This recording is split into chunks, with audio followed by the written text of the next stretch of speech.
This is John Garbinski for Cold War Films.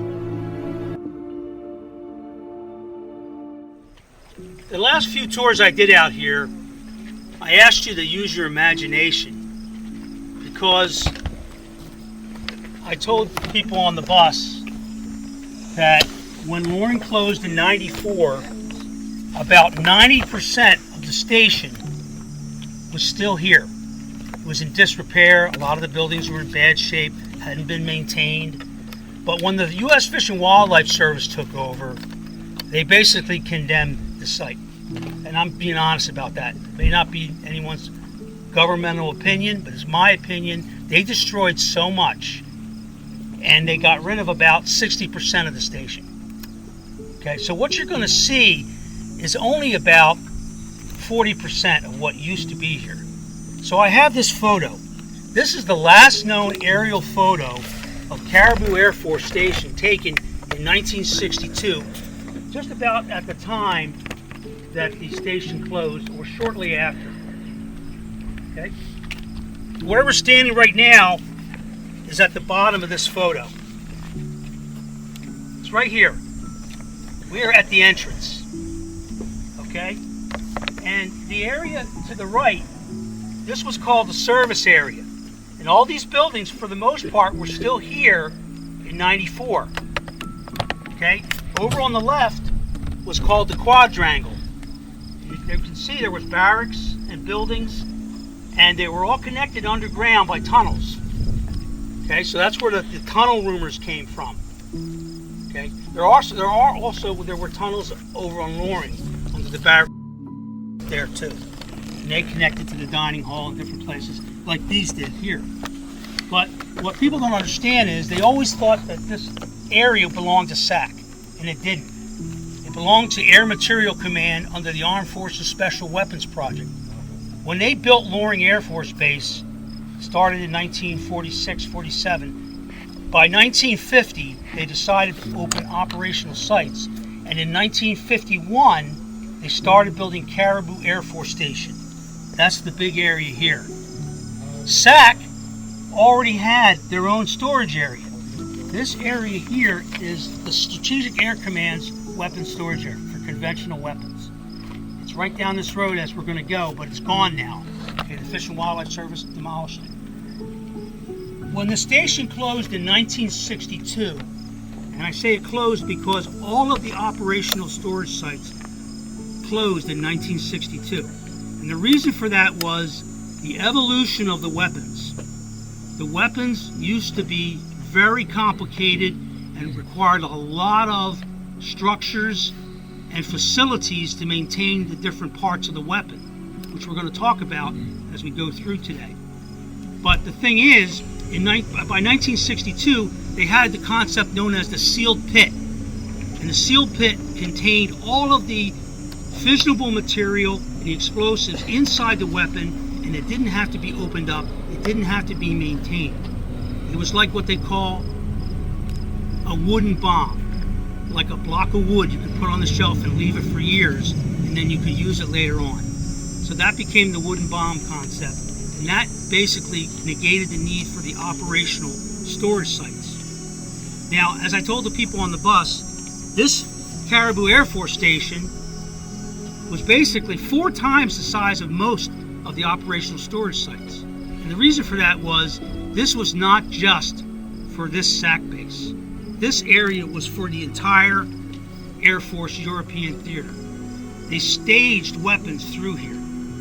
As weapons were modified, they were brought from overseas back here, they undergone modifications or retirement or replacement, and they transited through here.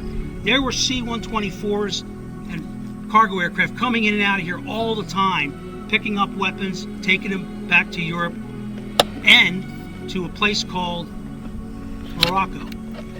Okay? They had a thing called reflex action.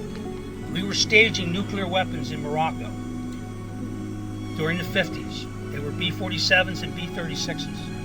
So those operations are all outlined, and the involvement of the people who work here is in my book, North River Depot. Okay. Also, when this was built, most of the storage areas had 3 fences. talking about the operational sites. There was an outer fence. The center fence was electrified. And I'm talking high voltage. And the third fence was the inner fence with patrol roads around it. This particular site had 4 fences. Why do you think that was?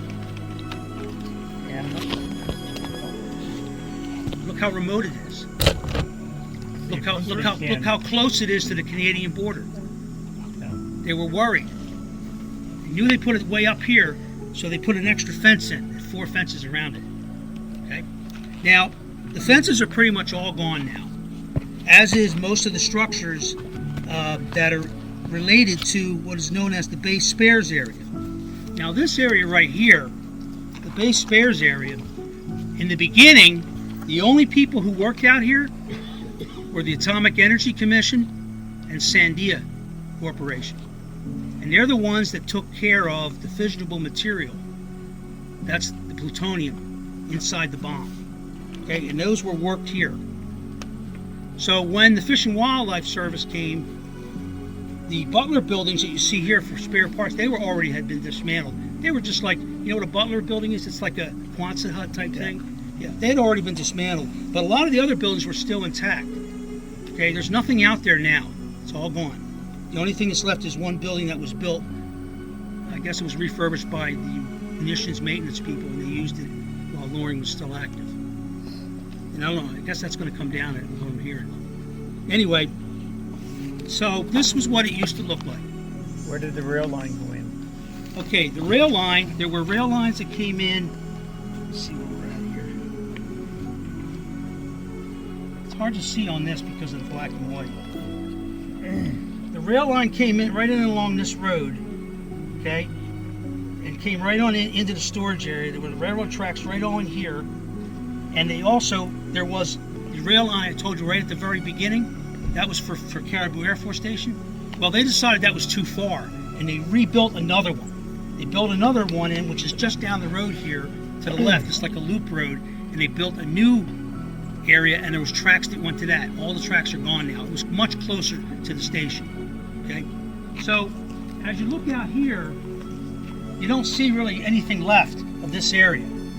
The services area is gone, and the quadrangle with all the barracks and everything, that's gone too. The only building that's still here for reference is building 25. 25, so that building right there, was originally the fire station for Caribou Air Force Station.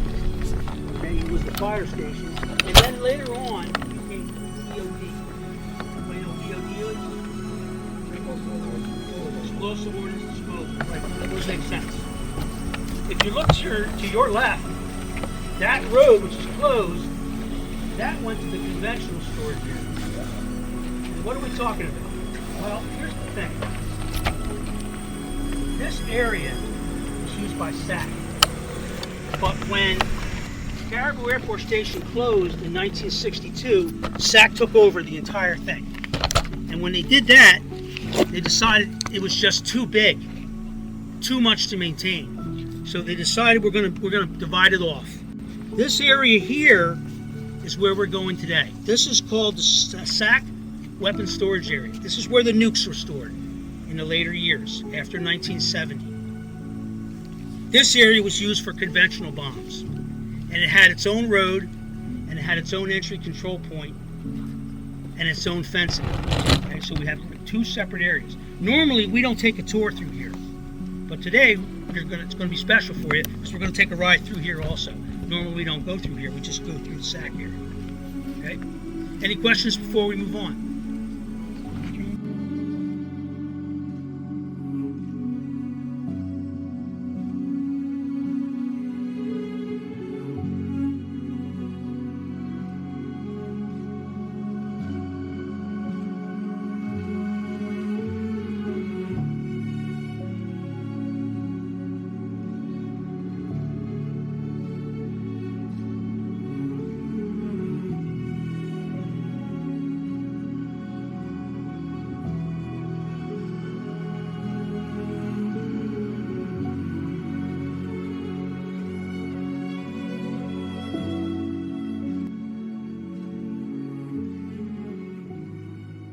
All right, now, In 1962, Caribou Air Force Station closed, and SAC inherited the entire area, okay?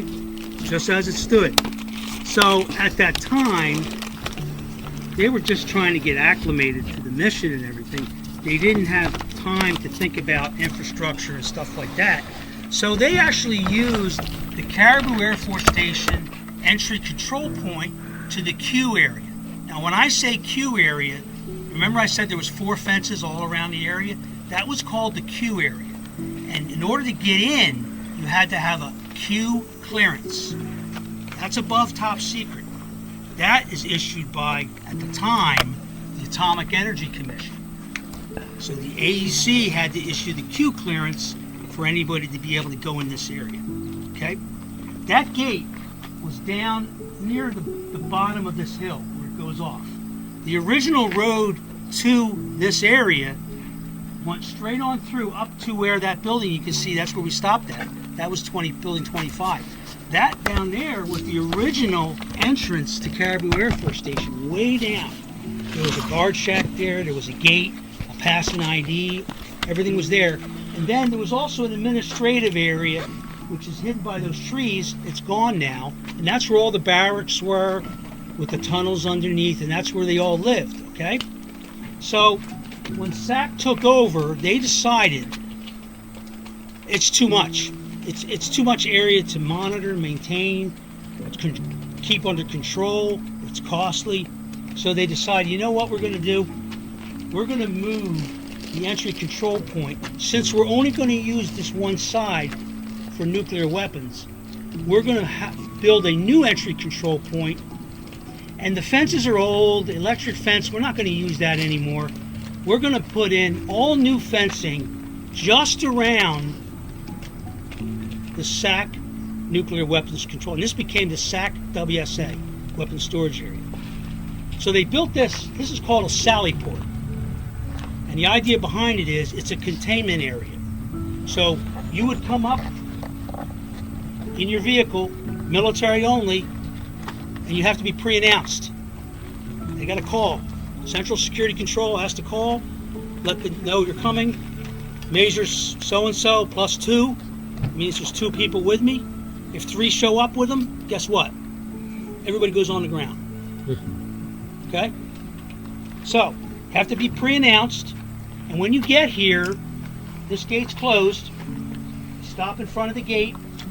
Everybody in the vehicle except the driver has to get out. And when they get out, they got to go through this walkway up to that window, and they have to present their restricted area badge. The driver stays with the vehicle. The first gate opens, drives the vehicle in, stops it, the gate is closed. Okay? Driver gets out of the vehicle, stands to the side. Security police check the vehicle. Sometimes they use mirrors. Sometimes they use dogs. What are they looking for? Dogs. 3 things. What are they? Canadians. Yeah, people hiding. That's right. People hiding. That's 1. 2, explosives. What's the 3rd thing? Drugs. Well, everybody out here did drugs. No, I'm just kidding. You're looking for weapons. Weapons. Weapons, explosives, and people hiding. Okay? So they check the vehicle out. The vehicle's fine. Okay? What happens then is driver's all set, gets back in the vehicle. Okay? They give him his restricted area badge, what they call an exchange badge. Okay? He exchanges the badge. That badge he has to wear at all times. And the people who walk through, they get an exchange area badge. They go through the turnstile, and they will meet the driver on the other side. Once the vehicle's cleared, this other gate behind you will open. The vehicle will drive into this area, stop, and the other passengers will get on and continue their way into the storage area. Okay, any questions? Now, in 1994, when Lauren closed, this area was still enclosed by the new fencing. It was a double fence with an area between buffer zone, if you will, and it had sensors on it. Okay? There used to be a tower in this area. They called it the MSCFO, Master Surveillance Control Facility. And the guy that was up there in that tower, he had a panel with all the alarms on all the fences, and they were all numbered. So when the light went off, if there was an intrusion alarm, he could dispatch the fire team, which is a security response team, to the area where there was the breach or the alarm. Okay. The thing is, they had this system called made miles. There were sensors not only on the fence if you tried to climb the fence, but also they were in the ground if you walked in between. They would set off the sensor. Okay. So this is what it used to look like. This Sally Port. This is what it used to look like at the time that the station closed in '94. So there's been a lot of things. The fencing with the Constantine wire, that's all gone. They took all that down. Okay. So this is what it used to look like. And again, this is the area we're going to be going to today.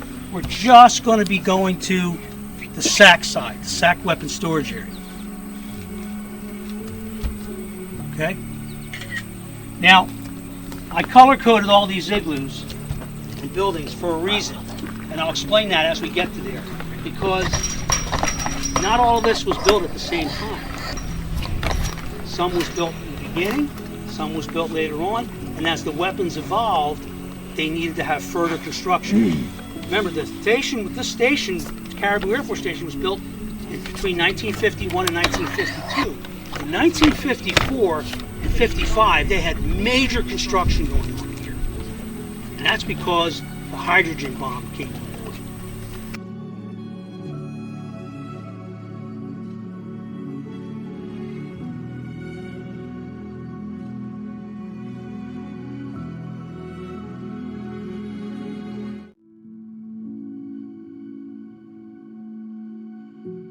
In 1952, built an atomic bomb plant. And that plant was here right on up through to after 1997. And unfortunately, the Fish and Wildlife people had it in their mind to destroy it. So it's gone. But that was the original atomic bomb plant. It was huge. And it was sitting right there in that open field. And that's where all the maintenance for the atomic bombs. We're talking about no hydrogen bomb, just the atomic bomb. There was one plant, and it was sitting right there, and it was massive. Okay, it had multiple bays, earth covered. Wish I could tell you more about it, but anyway, that eventually became the conventional munitions work area. Because when SAC built this, the fence went up through here. That was outside the area, so it wasn't used for nukes anymore. All of the nuclear weapons maintenance up until 1988 was done in this building. This is Plant 2. And this plant was built for the hydrogen bomb. Okay, specifically built for the hydrogen bomb. So, a lot of people ask, what's this thing here in the center? Anybody know? It's a blast deflector. It's exactly what it is. And what it was designed for is if there was a detonation in this plant, the shock would go hit that and go up, and not take out the atomic bomb plant, and vice versa. The atomic bomb plant had a detonation that would come across and hit that wall, and it would dissipate it around it instead of taking out plant 2. Okay?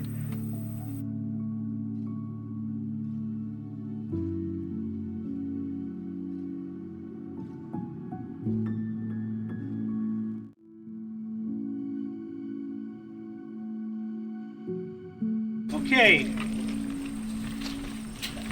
in 1951, construction started on Caribou Air Force Station. And when they laid out the site plan, they decided that they would put the igloos pretty far apart for blast purposes. So they built 27 atomic bomb igloos. And there's a distinction between the atomic bomb igloos and the hydrogen bomb igloos. going to show you those. This is an atomic bomb igloo. This is one of the original ones, built in 1951, finished in 1952. And the way it worked was there were two steel doors on the outside. The two steel doors, they contained asbestos inside them for fire resistance. Okay, that's one of the reasons why the doors are no longer on the igloos, because they didn't want subject the public to impossible. Most likely it's pretty contained, but they took the doors off. Plus, it would air out the igloos, so there'd be no trapped gases or anything from buildup of whatever. So when they came up to the igloo, the doors set down in a track. Okay, and there's actually a steel plate that flips down and up. Okay, that they flip it down to bring the weapons in and out. When that goes up, there's a track there, and the doors are closed from the outside, and they sat down in the track. Why do you think that was? So they can't be battered. Okay, what? They can't be rammed open. Right. What else? If there was an explosion on the inside, it would help. It would help contain the blast. Now, they didn't want the blast to come out the front. There is no bag, so you don't have to worry about that. If you'll notice, all the doors face one direction. There are no doors facing that way. They're all facing this way. They don't want one with doors facing the other one with doors have a chance to go across. So they all face this direction. When they built these, they designed them so the concrete is in an arch. It's about 18 to 24 inches at the bottom. And it gets narrower as it goes up, pouring of the concrete. It's only about 6 inches thick on top. And the reason for that is if there's an explosion, they wanted it to go straight up. Okay.